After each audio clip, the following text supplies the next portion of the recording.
ભારતનું પહેલું ગામ, જે એક સમય એવું કહેવાતું હતું છેલ્લું ગામ, પરંતુ આપણા પ્રાઇમ મિનિસ્ટર નરેન્દ્રભાઈ મોદીએ છેલ્લું નહીં પરંતુ પહેલું ગામ હોવું જોઈએ, કારણ કે બદ્રીનાથ જીનું ધામ અહીંયાથી શરૂ થાય છે.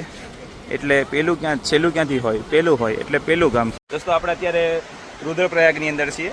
સામે જે નદી દેખાય છે એ અલકનંદા છે અને આ નંદાકિની નદી છે. અલકનંદા નદી બદ્રીનાથથી આવે અને નંદાકિની નદી છે કેદારનાથથી આવે છે.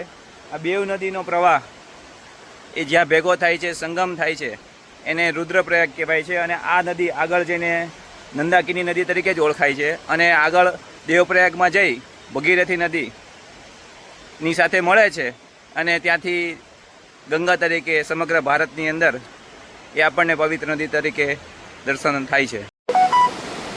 અને રુદ્રપ્રયાગમાં છે અને કેદારનાથ જઈ મંદાકિની અને નંદાકિની અને અલકનંદા મંદાકિની કાંઠે ઊભા છે અમે અત્યારે મંદિર પાસે મોજ કરી છે.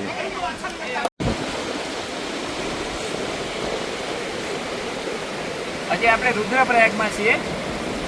એની અંદર આ જે નદી છે એ ગ્રીન કલરની આપણને જે દેખાય છે એ કેદારનાથમાંથી આવે છે, એ નંદાકિની નદી છે. અને આ નદી છે એ અલકનંદા નદી, એ બદ્રીનાથમાંથી આવે છે. આ બે નદીનો જે સંગમ થાય છે, આ જે સંગમ સ્થાન છે એ રુદ્રપ્રયાગ કહેવાય. અને આ નદી આગળ દેવ નદી અલકનંદા અને નંદાકિની દેવ નદી આગળ અલકનંદા નદી તરીકે જ ઓળખાય છે. અને દેવપ્રયાગમાં ભાગીરથી નદી સાથે એ મળે છે. જે ભાગીરથી નદી ગંગોત્રીથી આવે છે, એ ભાગીરથી નદી સાથે મળે અને આગળ ગંગા સ્વરૂપે સમગ્ર ભારતમાં વહે છે. અને છેક બંગાળની અંદર ગંગાસાગર સાથે ગંગાસાગરની અંદર મળે છે, એટલે સાગરમાં મળે છે બંગાળમાં, અને ત્યાં ગંગાસાગર તરીકે એ સ્થાનને ઓળખાય છે. એવું આ રુદ્રપ્રયાગ છે.